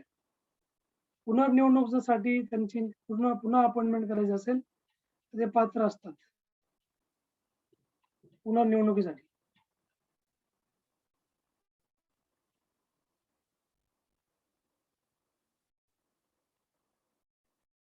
ते पात्र असतात, हे तुम्ही लक्षात ठेवा. ठीक आहे? उपराष्ट्रपती पुनर्निवडणुकीसाठी पात्र असतात व ते कितीही वेळा निवडून येऊ शकतात. कितीही वेळा ते निवडून येऊ शकतात, लक्षात घ्या. असं काही कंडिशन नाही. आतापर्यंत सलग 2 वेळा केवळ एकच व्यक्ती 2 वेळा उपराष्ट्रपती झाली होती. ठीक आहे? ते कोण? एस राधाकृष्णन. एस राधाकृष्णन ही एकमेव व्यक्ती होती जी 2 वेळा उपराष्ट्रपती म्हणून त्यांनी कार्य केले होते. आणि 11 ऑगस्ट 2012 या दिवशी डॉक्टर हमीद अन्सारी यांची पुनर्निवडणूक होऊन त्यांनी 14वे राष्ट्रपती म्हणून शपथ ग्रहण केली व ते पुनर्निवडणूक होणारे दुसरे उपराष्ट्रपती ठरले. म्हणजे पहिले राधाकृष्णन आहेत, लक्षात घ्या. आणि दुसरे जे आहेत 2012 पासून ते हमीद अन्सारी होते, लक्षात घ्या. 12 पासून म्हणजे 2012ला ते उपराष्ट्रपती झाले, दोनदा, दुसऱ्यांदा झाले होते. त्यांच्यानंतर आता व्यंकय्या नायडू बनलेले आहेत. आता त्यांचं पद रिक्त कसं होऊ शकतं राज्यसभेमध्ये किंवा उपराष्ट्रपतीची व्हॅकन्सी कशी निर्माण होते? ठीक आहे? कधी पण लक्षात ठेवा, कधी पण जागा निघतात उपराष्ट्रपती पदाची. So आपण पण अप्लाय करू शकतो, असं काही नाही. ठीक आहे? त्यामुळे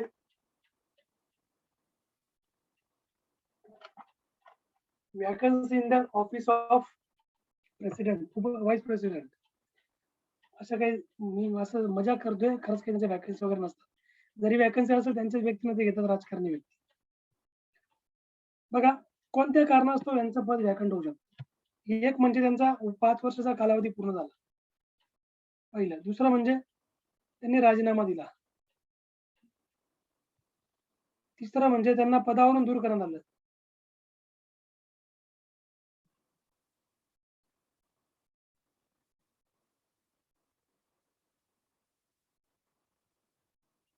आणि चौथा त्यांचा मृत्यू झाल्यास.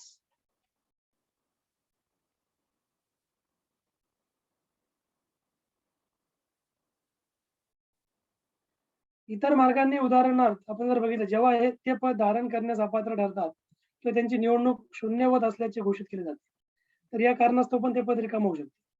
कलम 68(1) जर तुम्ही बघितलं, यानुसार राष्ट्रपतीचा पदावधी संपल्यामुळे रिक्त होणारे पद भरण्यासाठी निवडणूक तो अवधी संपण्यापूर्वीच पूर्ण करण्यात यावा. ठीक आहे. म्हणजे तो पद त्यांचं रिकामं झालं आणि तो जो तुमचा ड्युरेशन दिलाय की या दिवसाच्या आत हे पद भरलं गेलं पाहिजे, पण ते लवकरात लवकर भरलं गेलं पाहिजे. ठीक आहे. आता 68(2) कलम असं सांगतं,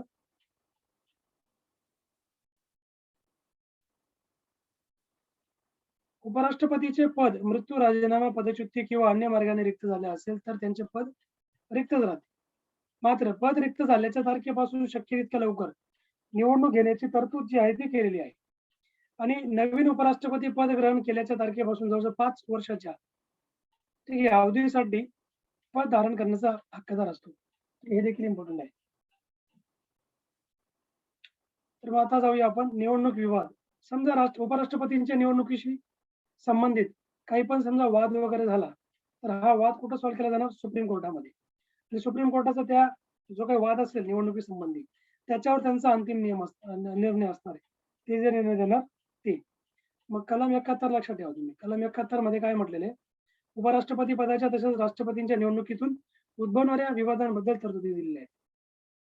राष्ट्रपती उपराष्ट्रपती दोघांच्या वाद संबंधित आहेत. निवडणुकी संबंधित वाद 71 कलमामध्ये दिलेले आहेत. ठीक आहे. जर एखाद्या व्यक्तीची उपराष्ट्रपती म्हणून झालेली निवडणूक सर्वोच्च न्यायालयाने रद्दबातल म्हणून समजा घोषित केली असेल, तर त्याने आपल्या पदाचे अधिकार वापरताना आपल्या पदाचे अधिकार वापरताना व कर्तव्य पार पाडताना केलेली कृती अग्राह्य इनव्हॅलिड ठरणार नाही. ठीक आहे. ती अंमलात राहणार आहे. So what ever. पुढे आता कार्य आणि अधिकार बघूया आपण त्यांचे. जास्त काही इम्पॉर्टंट नाही. कार्य अधिकार महत्वाचे आहेत. त्यांचं कार्य काय आहे तुम्हाला माहिती पाहिजे, लक्षात घ्या. बघा, उपराष्ट्रपतींना उपराष्ट्रपती म्हणून कोणतेही काम नसते. ते रिकामे बसलेले असतात. ठीक आहे. जेव्हा काम येतं तेव्हा ते करत बसतात. ते पद काय कामाचं? ज्यात जिथे कामच नाही. बरोबर. कसं असतं जनरली, राष्ट्रपतींचे पद समजा रिक्त झालं की उपराष्ट्रपती या नात्याने ते राष्ट्रपती म्हणून कार्य करतात. तेव्हा त्यांच्यावर जबाबदारी येते. अदरवाईज त्यांना काही काम वगैरे नसते. पहिली गोष्ट. यानुसार उपराष्ट्रपतींचे कार्य व अधिकार मी तुम्हाला पुढील प्रकारे सांगतो. बघा, पहिलं कार्य त्यांचं काय? फर्स्ट लक्षात ठेवा, 1 बाय 1. उपराष्ट्रपती राज्यसभेचे पदसिद्ध अध्यक्ष असतात.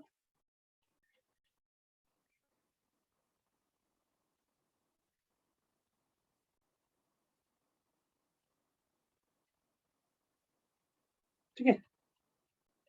म्हणजे आपण त्याला एक्स ऑफिसिओ चेअरमन असं आपण त्याला म्हणतो. एक्स ऑफिसिओ चेअरमन म्हणजे कार्य करतात. त्यानुसार त्यांची कार्य व अधिकार लोकसभेच्या अध्यक्षांप्रमाणे आहेत. लोकसभेचा जो अध्यक्ष असतो ना, ओम बिर्ला जसे आहेत, ते जसे सभापती आहेत लोकसभेचे, तसे राज्यसभेचे सभापती पण आहेत, म्हणजे अध्यक्ष पण आहेत आणि ते उपराष्ट्रपती पण असतात. दोन्ही कामं करतात. ठीक आहे. आणि राज्यसभेचा सभापती हा उपराष्ट्रपतीच असतो. दुसरा कोणी नसतो, लक्षात घ्या. दुसरं कार्य असे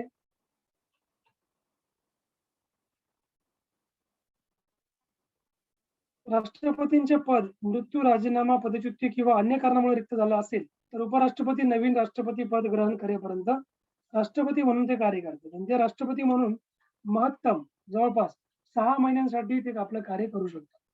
किती? 6 महिन्यांसाठी. 6 महिन्यानंतर तर नवीन निवडणूक घ्यावी लागणार की नाही? उपराष्ट्रपती हा राष्ट्रपती नाही बनणार. ठीक आहे. केव्हा बनेल?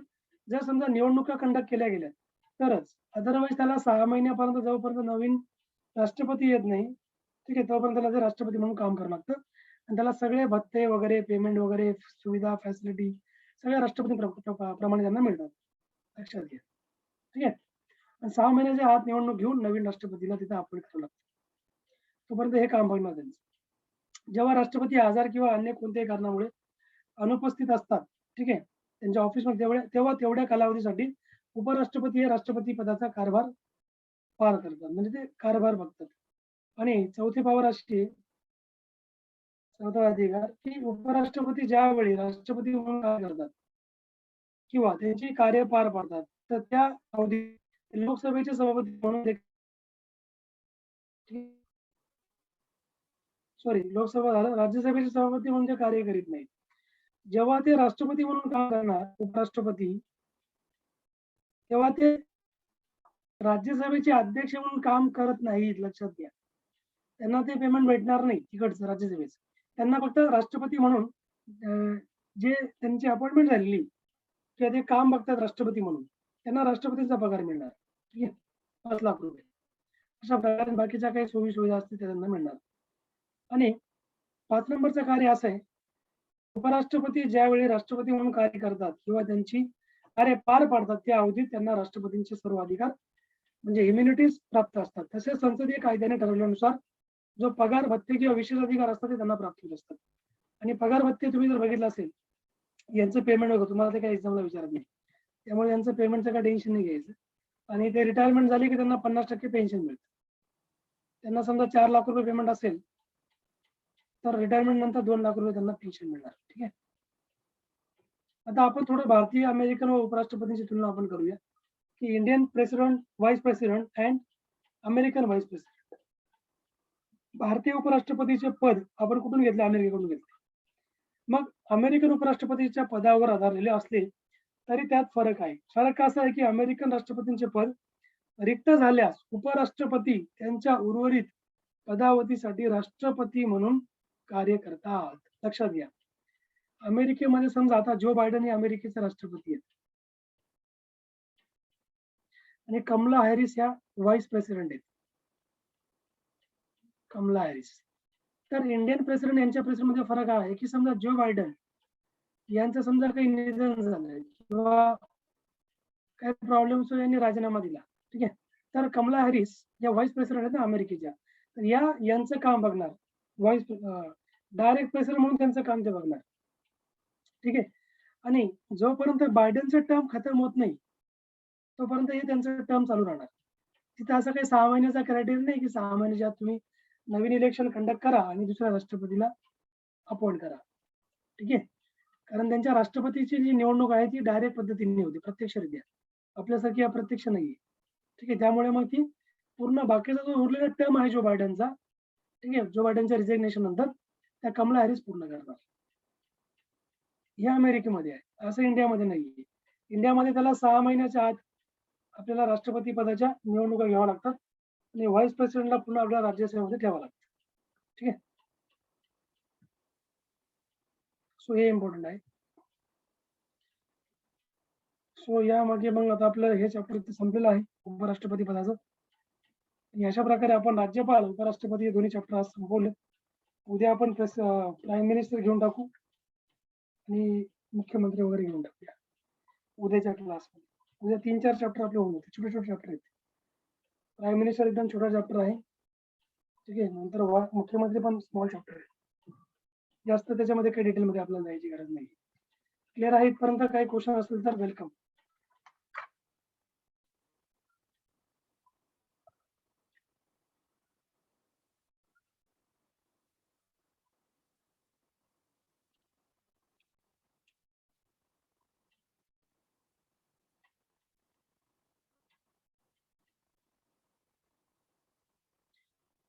प्रश्न असतील, क्वेश्चन डाऊट असतील तर विचारा.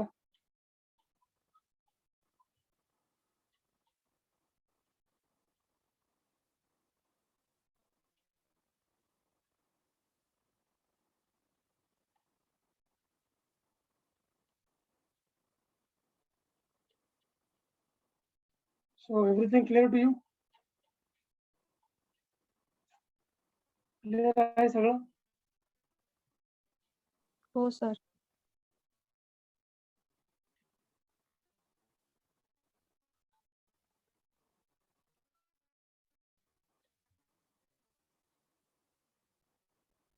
आपण लेक्चर संपूया, थांबूया इथे. मग परवाच्या टॉपिकला आपण ते 3-4 चॅप्टर कव्हर अप करून घेऊया आणि या अकॉर्डिंग आपण मॅक्झिमम आपण टॉपिक्स कव्हर करून टाकूया. आणि मग तुमचे मी संसद मला एक स्टार्ट करायचं आहे, ते 3-4 टॉपिक संपले की मग आपण स्टार्ट करूया. ठीक आहे. That is very important chapter.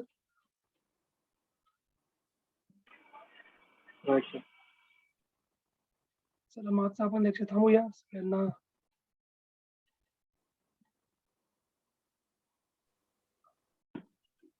Okay sir, thank you sir, okay चलो, yes bye. Thank you sir, thank you.